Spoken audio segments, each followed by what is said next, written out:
Good morning, everyone. We're going to get started right at 10 a.m.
Okay, good morning, everyone. It's 10 o'clock, so we're going to go ahead and get started. And I do believe that we'll have ample time at the end of the webinar to try to address any questions that you guys have. First of all, I'd like to thank you for joining us. I know this was short notice, and we're going to discuss the reason for that here in just a few minutes. But I did want to start out by just making a few comments. One of the first things that I want to make note of is that there's a good chance that you already have a lot of these elements in place. And that really is going to depend somewhat on the level of activity and the type of actions you implemented during the pandemic over the course of the last 14 or 15 months. But I will let you know that there are some nuances that are a little different in this standard that we'll try to identify as we go through it. And then I think it's important to recognize as well that over the last 14 or 15 months, based on the type of healthcare setting you're working in, your actions, policies and procedures related to COVID may have been based on what the CDC recommendations were in concert with what CMS requirements are. Those actions may have been based on what the CDC recommendations were and in concert with what the North Carolina Department of Health and Human Services recommendations were. Or they may have been, again, based on your care setting, where you might not fall under the regulatory guidance of CMS, may have been based purely on CDC recommendations. And what we heard quite often during the pandemic was that CDC's recommendations were recommendations and that they did not carry the weight of law. So you may have implemented those to the degree that you felt like you were able to during that time period. So it's really important to recognize that the requirements we're going to discuss today are not recommendations. When this rule is published in the Federal Register, the contents will become requirements under federal law, and that's an extremely important difference to make everyone aware of. This rule is written in a very similar fashion as the OSHA bloodborne pathogen final rule that became effective in 1992, and it is purely focused on employee safety and welfare and well-being. The rule does pose a few questions, however. For one, there are some slight inconsistencies with current CDC recommendations. Another issue is we're not sure that this temporary rule will actually go through a comment period, since it is an emergency temporary standard. And that's the typical process for a finalized rule. Is it's put open for comment, and that comment period may extend for months or even up to a year. But we do not believe that that's going to happen with this particular rule since it's temporary. And it does become effective when it's published in the Federal Registry. And typically there is a 30-day waiting period after that publication. But with this rule, that waiting period has been waived. So the bottom line is we need to all take a deep breath. We need to do the best we can with the information that we're going to go over today. And that's one of the reasons that we planned the webinar so quickly, to at least give you some idea of some of the contents of this emergency temporary standard. So having said all of that, we'll move on to the content. And this next slide just shows you a picture from the website, from the OSHA website. And you can see that there is a regulatory text, which is subpart U, and that is a 44-page document that I would encourage each of you to pull up and print off if you'd like. That's what I did, and go through it. It provides a nice summary of the recommendations or the requirements from the rule. The full preamble, which is just underneath that, is 916 pages long. It provides all of the rationale that OSHA was using to make these requirements based on. And, you know, I have not myself actually read that 916 pages in great detail. I will, but have not done that yet. And then there's some other materials you see on your slide that are incorporated by reference. And I have a link on the last slide of this presentation. And these slides will be available after the presentation today for you guys to download if you want. But I do have a link for each of those other materials on the resource slide for you to access.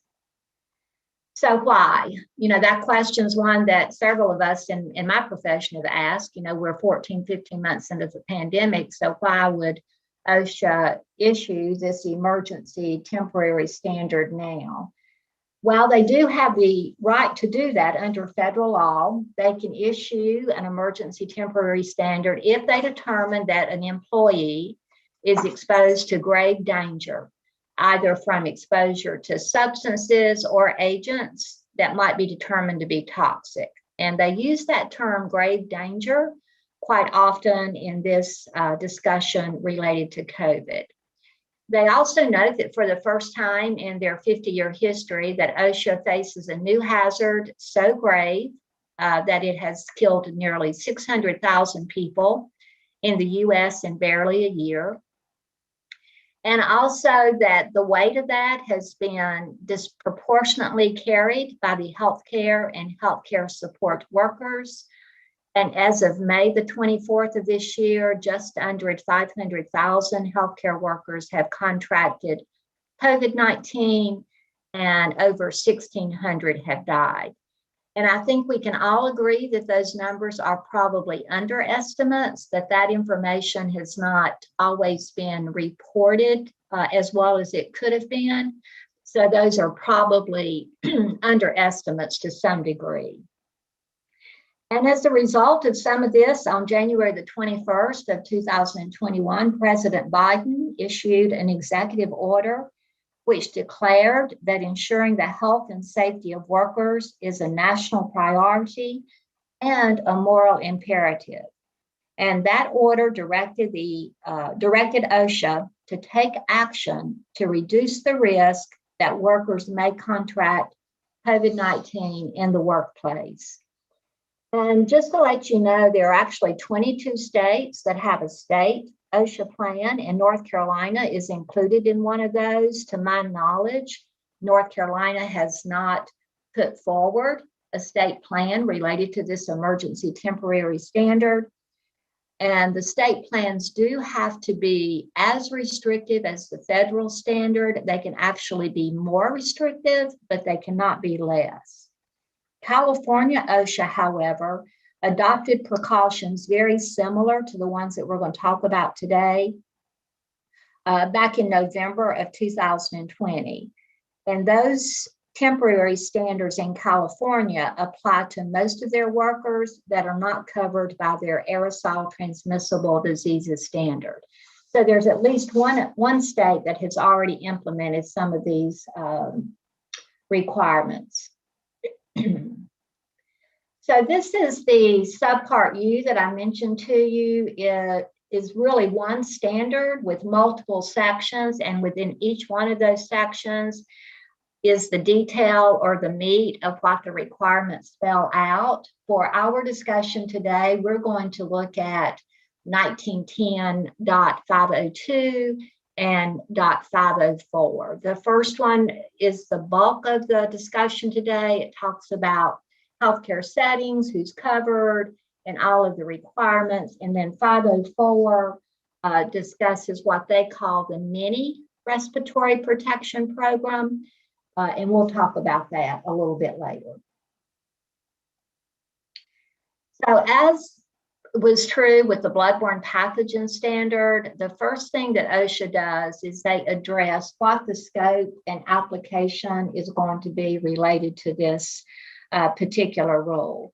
And the rule that we're going to be discussing today, and I have the rule number up there, the 1910.502, applies to all settings, hospitals, physician practices, clinics, nursing homes, assisted living facilities, dental practices, urgent care, any clinical setting where an employee provides healthcare services or healthcare support services. They did identify certain situations where this rule would not apply, and they're exempt from following the requirements of this rule. The first exemption is if you are an employer of someone who provides first aid and they are not a licensed healthcare provider. So if you have an employee on staff and they provide first aid and they're not a licensed healthcare provider, they would not fall under this recommendation or requirement. And that's very similar to to the Good Samaritan clause in the bloodborne pathogen rule. It also does not apply if you are a pharmacist dispensing prescriptions in a retail setting. Now, the next three can be a little confusing, and I think that 916-page document may provide a little bit more clarity, but I'm not sure. So they do not apply if you are a non-hospital ambulatory care setting where you screen all your non-employees, but the real bottom line here is that there can be no people with suspected and or confirmed COVID permitted to enter. So this would have to be an ambulatory care setting that restricted their care practices and would not allow individuals with suspected or confirmed COVID to enter. That is also true for the next bullet point. If you are a hospital ambulatory care setting, they did add into that criterion that all of your employees must be fully vaccinated, not the majority, but everyone must be fully vaccinated. And you could not allow entry of anyone who's suspected or confirmed to have COVID. And then in the home healthcare setting, again, if all of your employees are fully vaccinated, you're going to screen your non-employees, and you're not going to provide care, home care, for individuals who are symptomatic and suspected of having COVID, or those individuals who may have COVID.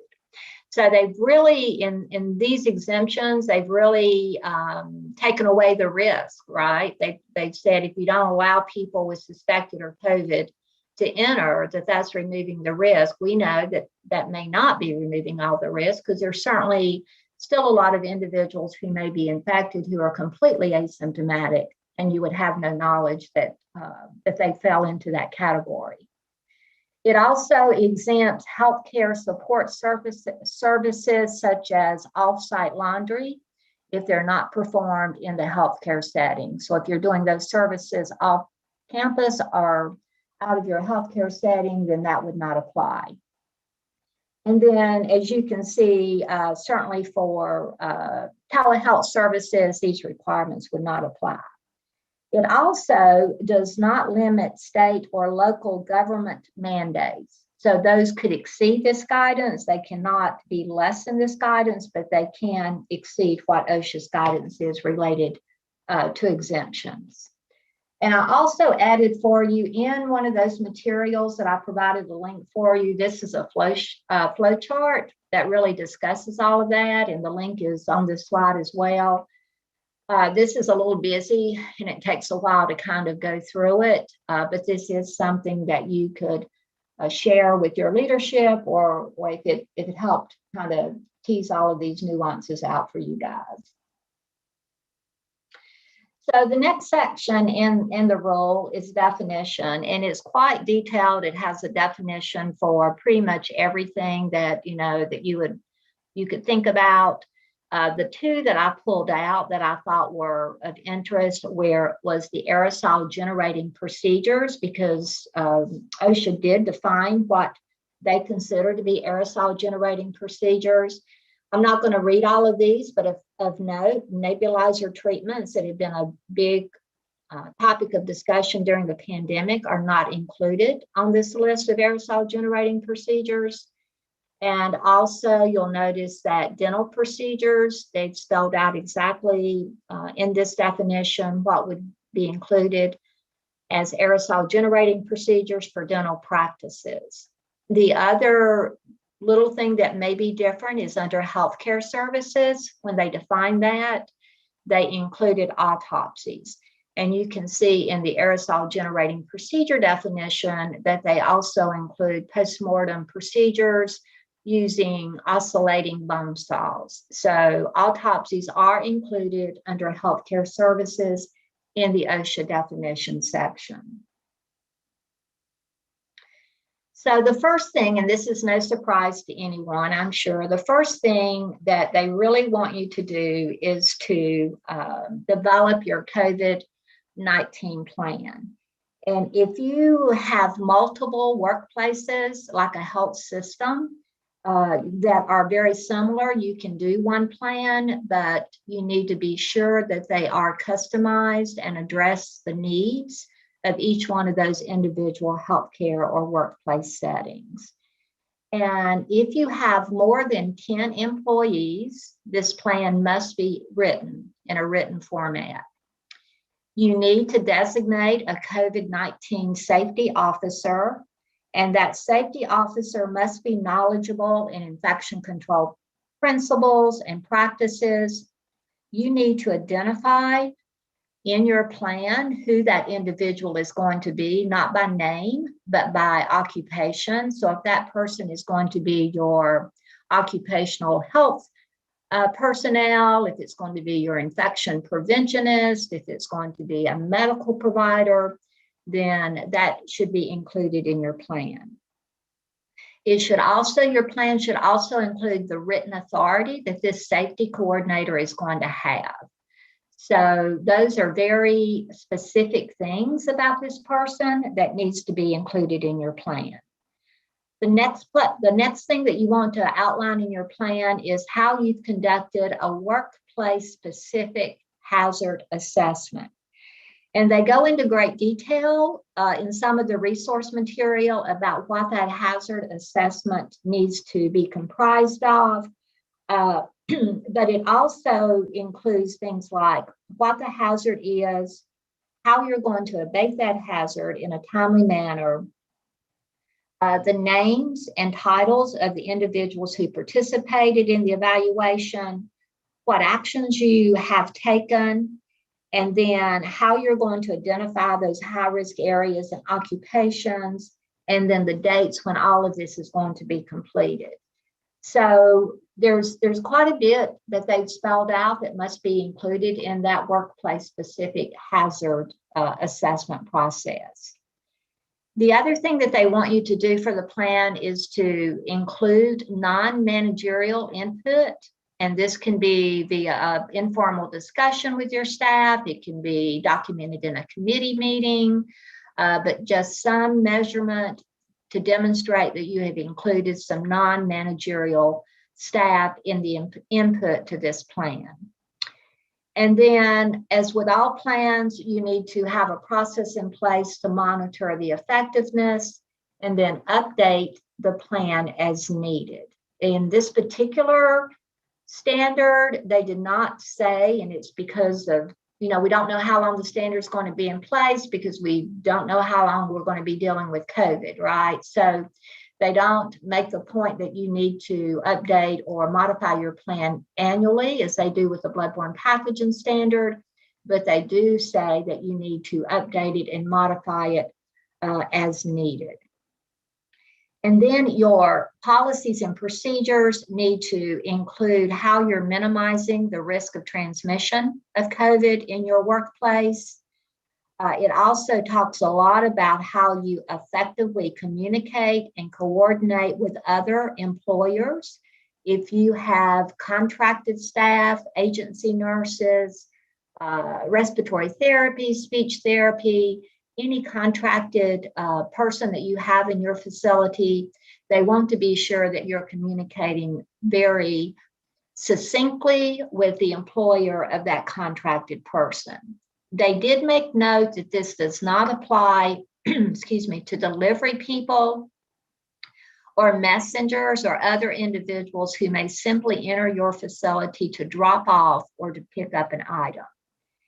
And then you also need to indicate that you have a process in place for informing the other employer if their employee was exposed to some sort of conditions that did not meet the requirements of the rule. And then lastly, in your policies and procedures, you need to have a process in place to demonstrate how you're going to protect an employee who may have to enter a location of someone who's not covered by OSHA. And for home health, for example, that might be the homeowner. In some clinic settings, that may be the owner of the clinic. The physician who owns the practice does not fall under OSHA, but the employees do. So that there needs to be some sort of process in place of how you're going to make sure that those individuals are protected. So then this is the patient management and screening. There's another section on healthcare workers, but this deals with patient management and screening. The requirements are to limit and monitor points of entry into your facility. They continue to say that they should be screened and triaged, all clients, patients, residents, even delivery people, and anyone else who enters the setting. So there's got to be a process for screening and triaging them. Those include, the screen includes what we've been used to, screening for symptoms of COVID-19 and asking about diagnosis of COVID-19.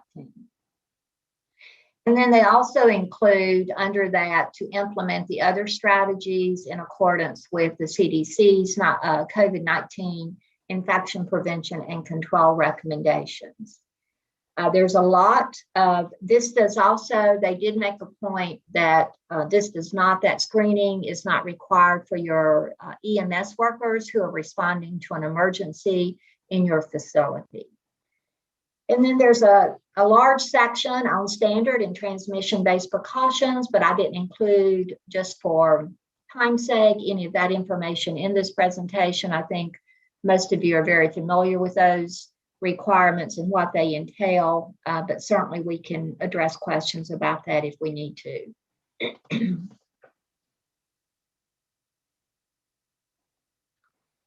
They do have a lot of information in there, excuse me, about personal protective equipment.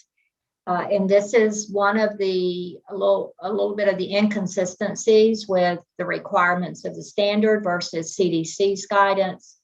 OSHA says that face mask should be, provided. The employer should make sure that they're worn correctly. They cover the nose and the mouth when they are indoors, or if they are occupying a vehicle with a coworker. So if you have two workers who are in a vehicle, then they, under this requirement, would need to be wearing a face mask. You will note here, you'll note that they also to change it at least daily, but they also make mention it should be changed if it's soiled or moist, or if it becomes difficult to breathe through. Now, on the other side of the screen is the exemptions they allow for face masks, and those include when the healthcare personnel is alone in a room, if they're eating and drinking, but they must be physically distanced, if they are wearing respiratory protection, which means if they have an N95 on, there's no expectation for them to have a face mask on top of that.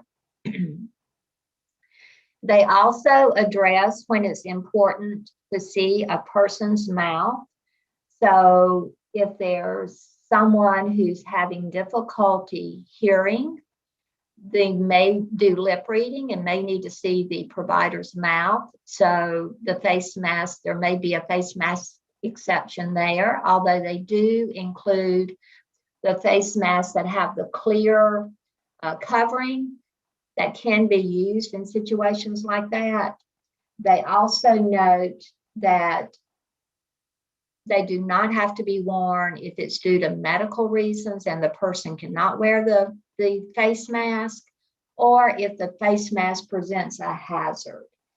So you will notice here that there's no mention of fully vaccinated healthcare personnel not needing to wear their mask if they are meeting with other fully vaccinated healthcare personnel or socializing with them. So that is one of the inconsistencies in the standard versus what CDC's guidance is. For respirators, you must provide if the exposure to a person with suspected or confirmed COVID-19, and it must be used in accordance with 1910.134, which is the OSHA respiratory protection standard. And we'll discuss that a little bit more later. And then for your other personal protective equipment, that includes gowns, gloves, eye protection, you must ensure that those are used in accordance with the standard. They do go into a lot of detail about educating staff on putting on and taking off PPE, the availability of personal protective equipment, but there really wasn't anything different or new versus what we've been recommending during the pandemic related to that. So for respirators and other PPE during aerosol generating procedures, and remember this would be those procedures that fell under their definition of aerosol generating procedures, the respirator worn when that aerosol generating procedure is performed on a COVID-19 positive or suspected person. So this does not include or mention anything about communities with moderate to substantial transmission, like the CDC guidance does. So their recommendation for respirators and aerosol generating procedures really includes only those individuals who are COVID positive or where you suspect have COVID. And then they also require the use of gown, gloves, and eye protection. And under aerosol generating procedures, there's a whole section on that as well. They also recommend to limit the number of persons present in the room, which is consistent. Perform in an airborne infection isolation room, if possible, or if that's available. And then also to completely clean and disinfect the surfaces and the room after the procedure. There is a section of when respirators can be used that we'll talk about when we get to the mini respiratory protection standard in a minute. But it is worthy to note that if an employee wants to wear their own respirator to bring it in, to purchase it and bring it in, you're not requiring them to do it. But if they want to wear that, then you must permit that to happen. And you also can provide a respirator instead of a face mask for those situations when a respirator is not required. But you do need to comply with 1910-504, which we're going to mention closer to the end. Physical distancing, there's really, they quote the same information that CDC does about staying 6 feet apart. So that is still recommended. They do have a recommendation in there for physical barriers, that those physical barriers must be installed unless you can demonstrate that it is not feasible. Anytime that you cannot adhere to the physical distancing rule, that is outside of direct care areas. It does not include resident patient rooms, exam rooms, laboratory areas. So it's those areas like your registration and billing that are not direct care. But if you cannot ensure that your employees can maintain that 6 feet of physical distancing, the recommendations are to install a barrier. And then for cleaning and disinfection, they recommend again that you use a product that's on the N list. High-touch surfaces should be cleaned at least daily. And if you are notified that a person was in your facility within the past 24 hours and is now known to be positive, then any surfaces or rooms that they had been located in should be thoroughly cleaned at that point as well. They also recommend to provide the alcohol-based hand rub that is at least 60% alcohol, or have readily available hand washing facilities. So ventilation, and this, was really a big component of their requirements. So for ventilation, they require in this document that the amount of outside air circulated and the number of air changes per hour are maximized to the extent appropriate. So you will notice I put in pretty bold down there that they do make it clear they are not requiring facilities to install new HVAC systems. But what they do require is that you assess your HVAC system, that you ensure that it is maintained and functioning according to what the manufacturer's instructions are. They also require that MERV of 13, which is the minimum efficiency reporting value for filters, air filters, a MERV of 13 or higher be used for your air filters if that is compatible with your HVAC system. If it is not compatible with the HVAC system, then you should use a filter with the highest compatible filtering efficiency for the HVAC system that you currently have in place. So if you can accommodate a MERV of 13, that's what you want to do. And I am familiar with some nursing homes during the pandemic that did look at that whole ventilation issue and make that happen when possible. In addition, your air filters, as I mentioned, should be maintained and replaced to ensure proper function, and that all of your intake ports that provide outside air are cleaned, maintained, and cleared of any debris that might be present. So the ventilation issue is really a large component of how to reduce transmission, and we know that just from the epidemiology of how COVID-19 is transmitted. So really do a good assessment of your HVAC system and try to make those improvements that are possible. So we talked about what's expected for patient screening and management. They also address health screening for healthcare personnel or for each employee. And in their recommendations, they say that you must screen each employee before each workday and each shift. So this would probably mean that if you have someone working a double shift, you would want to screen them at the beginning of the workday and screen them at the beginning of that added shift. If there is a need for them to work 2 consecutive shifts. You can do this by asking the employee to self-monitor before work, or you can do it in person by the employer. So they do allow that option. And they make reference in some of the preamble that I did read about posting a sign reminding them at entry that you are attesting that you have done your self-monitoring and that you have none of these, just as a reminder to the employee that if they're not screened when they enter the facility, that they're responsible for making sure they self-monitor before they came to work. If you are including testing as part of your screening process, that can be provided at no cost to the employee. You cannot charge the employee for that testing. Also, this is nothing really new. They want you to require the employee to notify the employer if they're positive or symptomatic with COVID-19.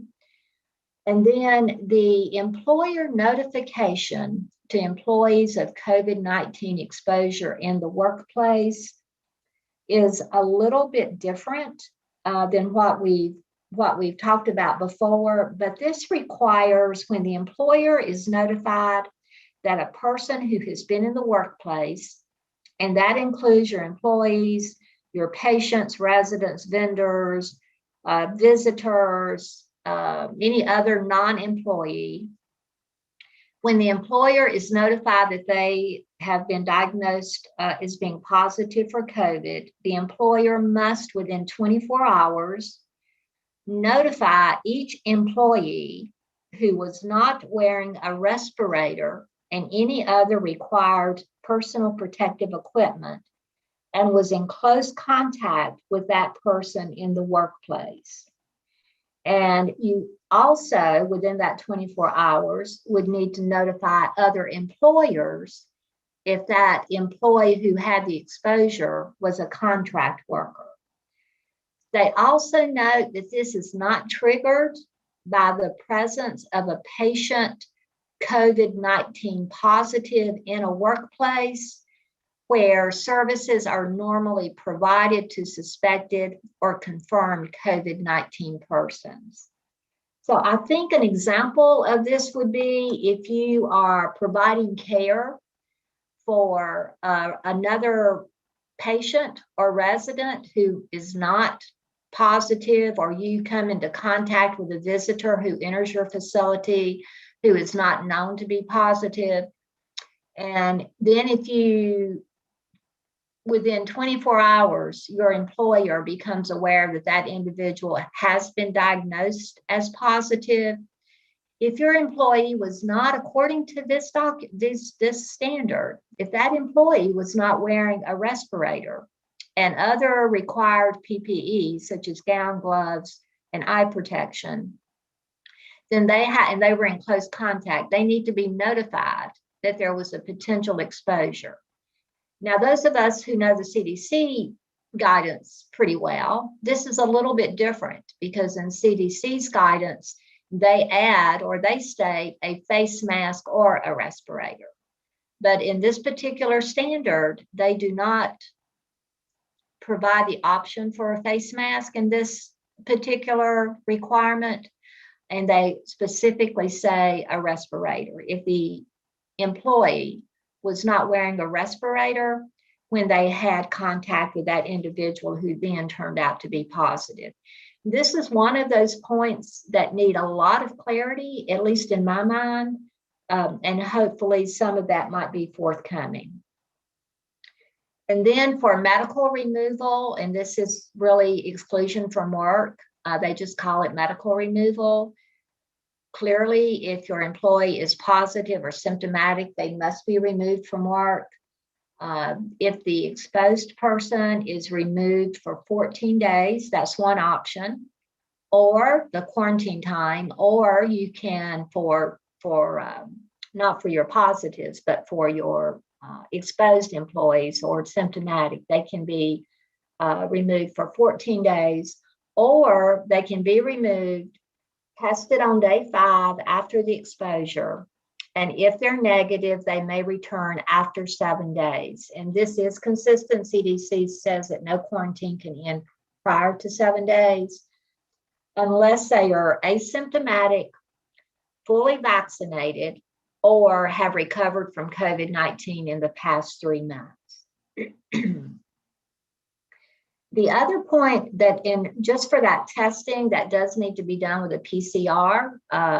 They spell that out in the regulation. It cannot be a point of care testing.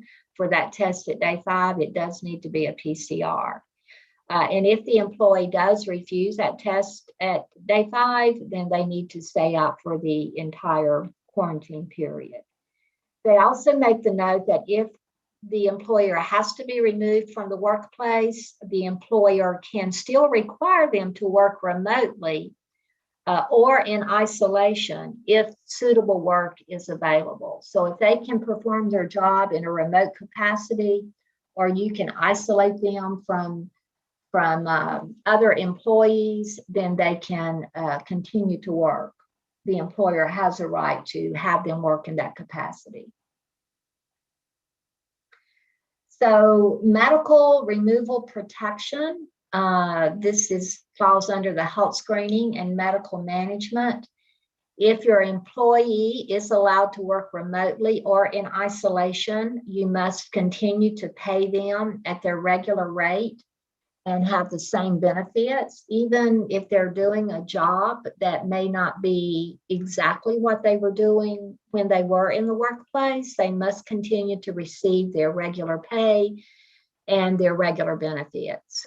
If they are removed, and the 3 you see that have asterisks in front of them do not apply to employers who have less than or equal to 10 employees. But if you do remove your employee from the workplace, you need to continue to provide the same benefits. You need to continue to pay them at their same rate, and they do put a cap of $1,400 per week on that rate. And the payment obligation is reduced by other compensation sources, such as paid sick leave. So those are OSHA's requirements if you have someone who has been removed because of exposure and or infection with COVID-19. When they return to work, they must not suffer any adverse action. They must maintain all rights and benefits, including the right to their former job status. So an example of this is if you have an employee who acquires COVID and they have to be out of work for an extended period of time, when they return to work, you are required to provide them or place them back in their former job status. You can fill it in the interim, but it must be clear to the person you're filling it with that it is a temporary position. And when the employee returns to work, they will have the opportunity to have that job back. This is when their COVID infection is work-related.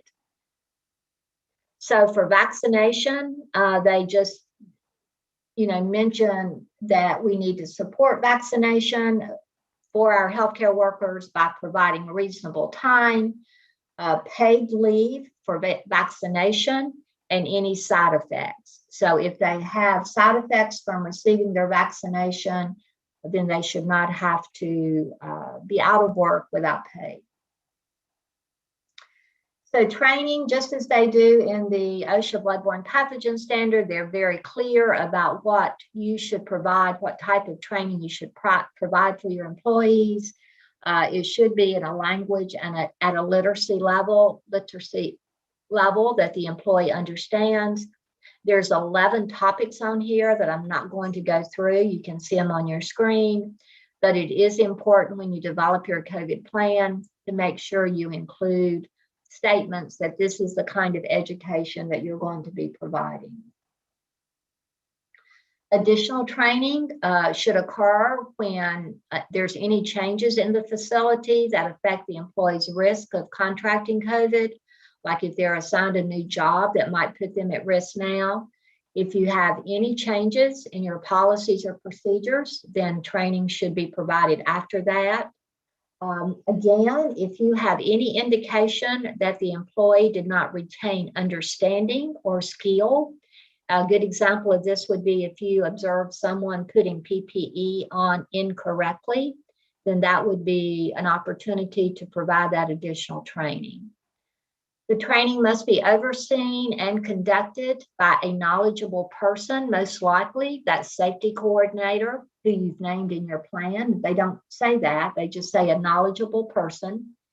You also need to provide an opportunity for interactive questions and answers with that knowledgeable person. Again, that verbiage is almost per se or verbatim what the OSHA bloodborne pathogen document says about training. Also in the requirements, they have a statement about anti-retaliation, that the employees have a right to the protection and they are prohibited from being discharged or in any manner discriminated against for exercising their rights. And all of the requirements of this particular or probably any OSHA standard are implemented at no cost to the employee. And they do make a note that does exclude self-monitoring. So if employees incur any expense for self-monitoring, the employer is not responsible for that. And then record keeping, employers with more than 10 employees must retain all versions of the COVID-19 plan implemented while this rule remains in effect. They also must establish and maintain a COVID-19 log to record each instance an employee is COVID-19 positive, regardless of whether it's connected to their work exposure. So that would include both work exposures and community exposures.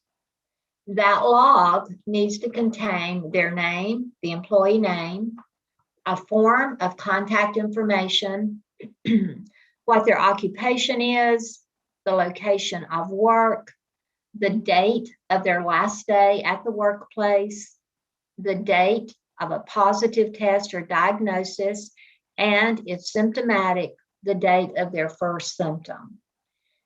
This log, the employee should be placed on this log within 24 hours of the employer becoming aware that they are positive for COVID-19, and the log must be maintained as confidential and kept or preserved until this section or this rule, while this rule remains in effect.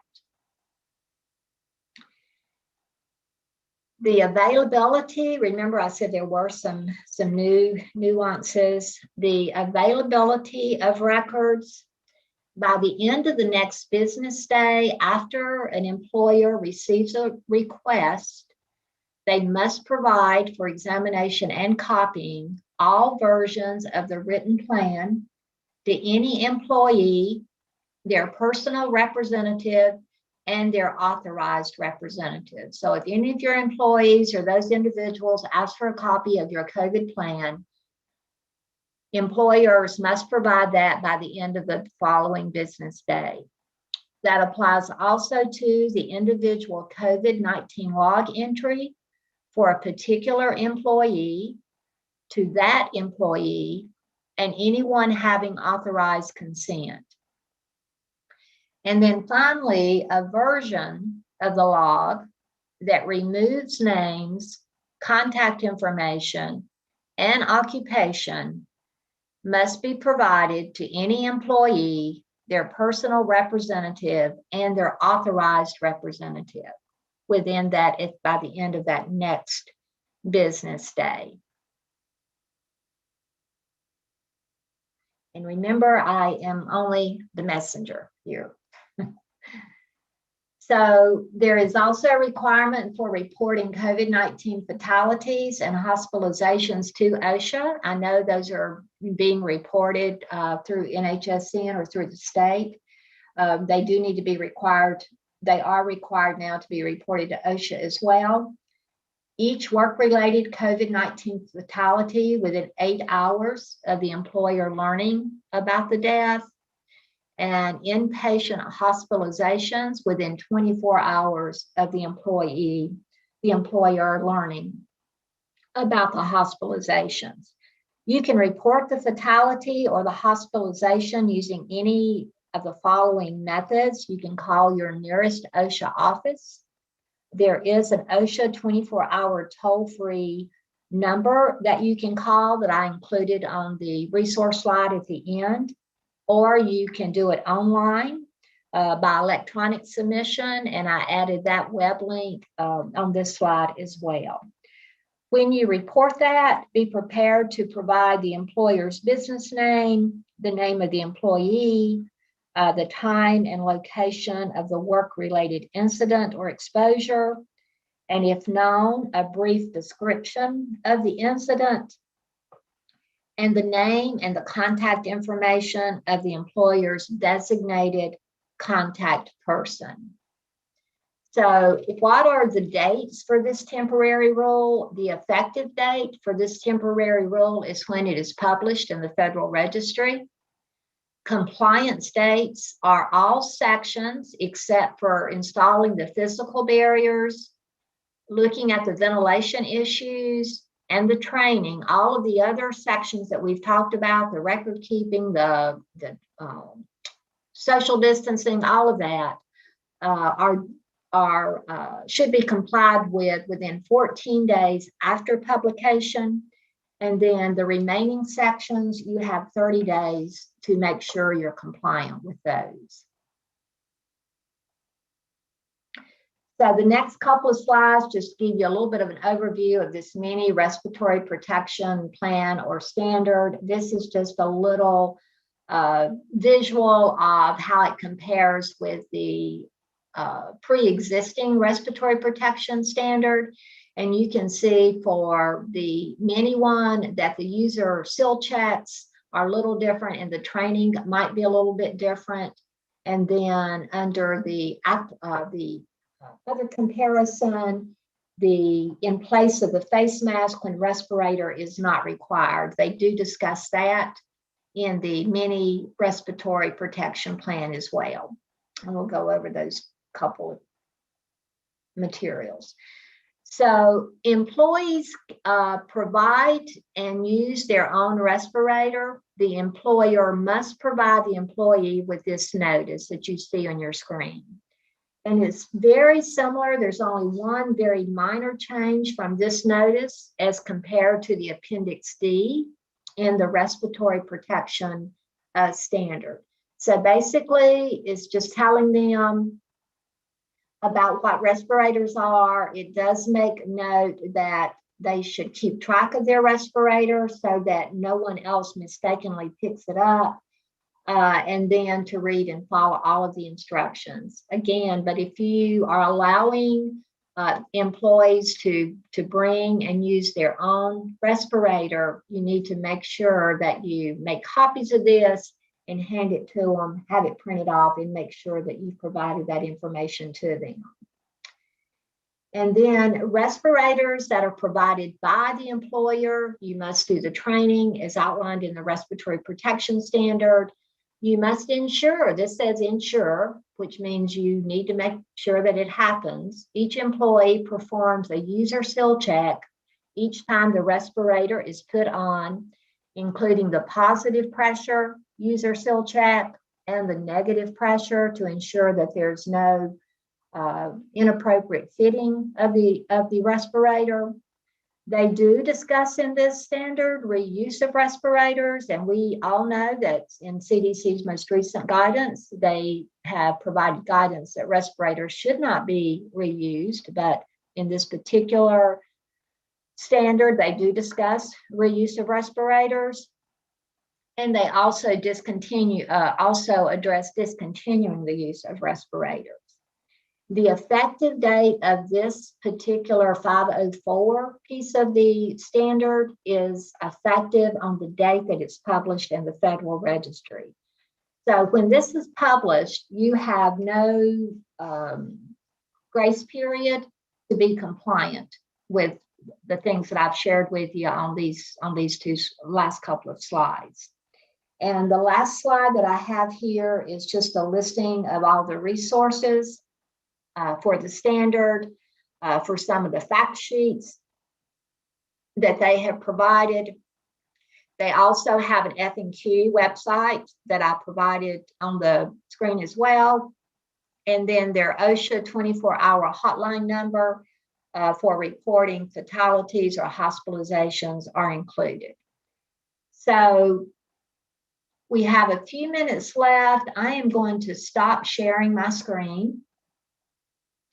And I'm going to turn my video on so I can hopefully address some questions. Amy, have you had an opportunity to look at the questions, and if there's some similar ones, to try to combine those? Evelyn, a lot of folks are asking about the model plan and locating that on the website. So OSHA does have a model plan, or at least they say. I have not looked at that, to be honest. I have not looked at that link and looked at that plan.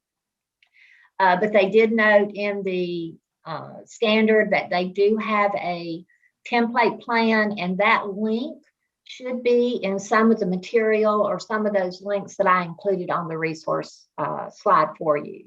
But they did note that they do have a template plan that you can use, which would be great. Just make sure you want to customize it and make sure that it is meeting the needs of your facility and based on the size of your facility as well. Evelyn, also, I just put up the location in the chat, the location where folks will be able to find a recording of today's webinar as well as your slides. Okay.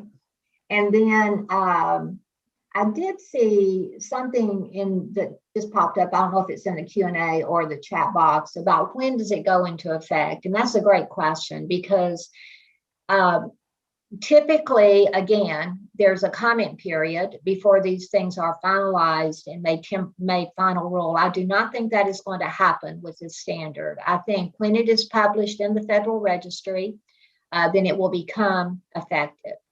And in their disclaimer, OSHA noted that they have submitted it and it's being reviewed. So if I won't comment, but I do believe that it will be effective in the near future. I don't think this is something that's going to drag out for another month before they publish it and make it effective, just by nature of the title, the emergency temporary standard. I think they're going to move this along and expedite this in a very efficient manner. Evelyn, there's also been a request to show the last resource slide again, but again, that will be in the posted handouts later today. Sure. And that address, of course, is in your chat box. And then let's see. There is a question here, can a high consequence pathogen be used to meet the COVID written plan? I'm not exactly sure what that question is. So if you want to, provide some clarity to it and resubmit it, that would be great. The other thing, if there are any questions that I did not get to today, I'm happy to address those. If you just want to send an email through the Ask Spice website, I'm happy to do that. And then the other thing that I will mention, they do in their disclaimer note that there may be some modifications to the standard when it's published, and we will be on the lookout for those. And if we can identify any of those modifications versus what I've gone over today, then I will be more than happy to communicate that in an email to everyone on our listserv. So there was the question here about ambulatory practices who utilize nebulizer treatments. They discontinued due to COVID. Looking at the last slide, it was not included, and that is accurate. OSHA did not include nebulizer treatments in their definition of an aerosol generating procedure. Again, that is one of those inconsistencies that we want to address. And I'm actually going to reach out to our North Carolina State OSHA to see if they can provide some clarity to some of these inconsistent recommendations or requirements. So there will be more to come on that. And just flipping down through here a little bit. So this is a great question, and I'm not completely sure I can address the answer. We will likely run into a situation when CMS guidance contradicts with this new OSHA ETS. Does one supersede the other? And that's a great question. And when two federal agencies have a conflict or have a variation, I don't know what happens, but I will try to find out. Maybe if there's anyone who does know that's on the webinar, please just type it into the Q&A or the chat function. Let's see. Without protection, do staff have to wear these throughout the entire facility or only on the unknown?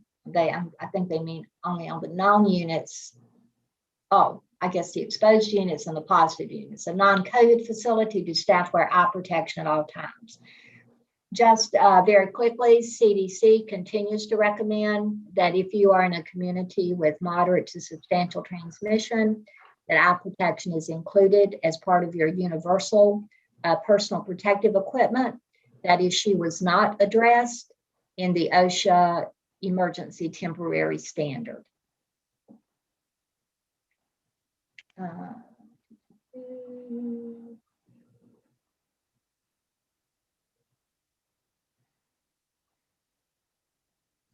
So there is a question here. A lot of these, again, we're going to have to provide some clarity based on the OSHA standard we just went over. When teaching classes to non-employees, if social distancing and masking is observed, is there a limit to the number of persons who may be in the conference room?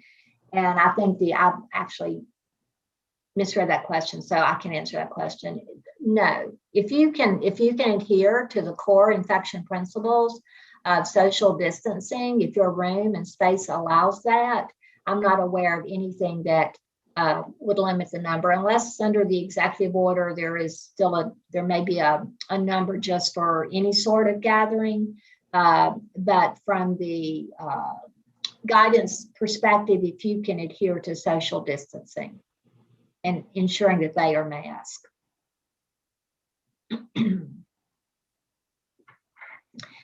So let's see, I think our time is up here. So I am going to review the other questions in the Q&A in the chat box that we didn't have a chance to get to today. And then we'll try to respond to those and post those Q&As at the same location the slides will be posted.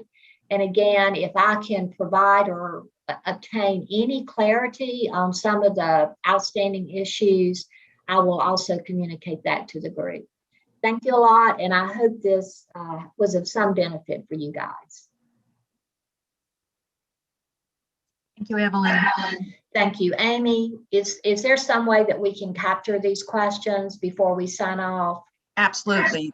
Cool. Thank you.